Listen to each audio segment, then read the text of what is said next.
अगर हमें ये जानना है कि किसी कुंडली की सबसे बड़ी स्ट्रेंथ क्या होती है, तो या किसी व्यक्ति की सबसे ज़्यादा मजबूत चीज़ क्या है, तो हमेशा उसके तीसरे भाव का आकलन करना चाहिए कि यहाँ पे जो भी राशि बैठी है, उसके स्वामी को देखिए कि वो कहाँ बैठा है।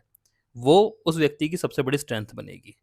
जैसे किसी का तीसरे भाव का स्वामी पहले भाव में है, तो ऐसे व्यक्ति की खुद की बुद्धि बहुत ज़्यादा ताकतवर होती है। अगर किसी व्यक्ति की तीसरे भाव का स्वामी दूसरे भाव में है, तो ऐसे व्यक्ति के लिए परिवार बहुत ज़्यादा ताकतवर चीज़ होती है। पैसा बहुत ताकतवर चीज़ होती है ऐसे व्यक्ति के लिए। तीसरे भाव का स्वामी तीसरे भाव में है, तो ऐसे व्यक्ति की कम्युनिकेशन स्किल, बात करने का तरीका इतना बढ़िया होता है कि वो उसी से बहुत आगे बढ़ जाता है। तीसरे भाव का स्वामी यदि चौथे भाव में है, तो ऐसे व्यक्ति का घर उसके लिए सबसे बड़ी स्ट्रेंथ होती है। हालांकि तीसरा भाव गुस्से का होता है, तो जिस भाव में जाए उस भाव से संबंधित चीज़ों पर गुस्सा नहीं करना चाहिए, वरना वो चीज़ खराब हो सकती है। तीसरे भाव का स्वामी यदि पांचवें भाव में आ जाए, तो ऐसे व्यक्ति की बुद्धि और जो गूढ़ ज्ञान होता है, वो उसके लिए सबसे स्ट्रेंथ का विषय बन जाता है। तीसरे भाव का स्वामी यदि छठे भाव में आ जाए, तो मेडिकल की जानकारी, लड़ाई झगड़ों की जानकारी, ये सबसे बड़ी ताकत होती है। तीसरे भाव का स्वामी यदि सप्तम भाव में आ जाए, तो जो उसका पार्टनर होता है, वो उसके लिए सबसे बड़ी स्ट्रेंथ की चीज़ होती है। ऐसे में योग में ये माना जाता है कि व्यक्ति का जो पार्टनर होगा वो एक सोलमेट की तरह होगा।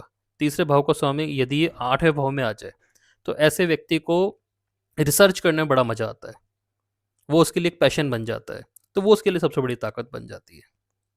ऐसा व्यक्ति किसी को भी अपनी बातों में फंसा सकता है, क्योंकि इसकी बातों में बहुत गहराई होती है। तीसरे भाव का स्वामी नवम भाव में आ जाए, तो बस एफर्ट करता रहे, इस व्यक्ति को नेचुरली ज्ञान हासिल हो जाता है। तीसरे भाव का स्वामी यदि दसवें भाव में आ जाए, तो जो कर्म करना होता है, मतलब प्रोफेशन की ताकत जो होती है, प्रोफेशन करने की जो कला होती है, वो ऐसे व्यक्ति की सबसे बड़ी ताकत होती है। तीसरे भाव का स्वामी 11वें भाव में आ जाए, तो सबसे बड़ी ताकत क्या होती है कि ऐसे व्यक्ति को भरोसा, लोगों को जोड़ने में बड़ी आसानी होती है। ऐसा व्यक्ति किसी को भी जोड़ सकता है, बड़े से बड़े नेता को भी, अभिनेता को भी अपनी तरफ जोड़ लेता है, और यही इसकी सबसे बड़ी ताकत होती है। तीसरे भाव का स्वामी यदि 12वें भाव में आ जाए, तो सबसे बड़ी ताकत होती है विदेशी संबंध।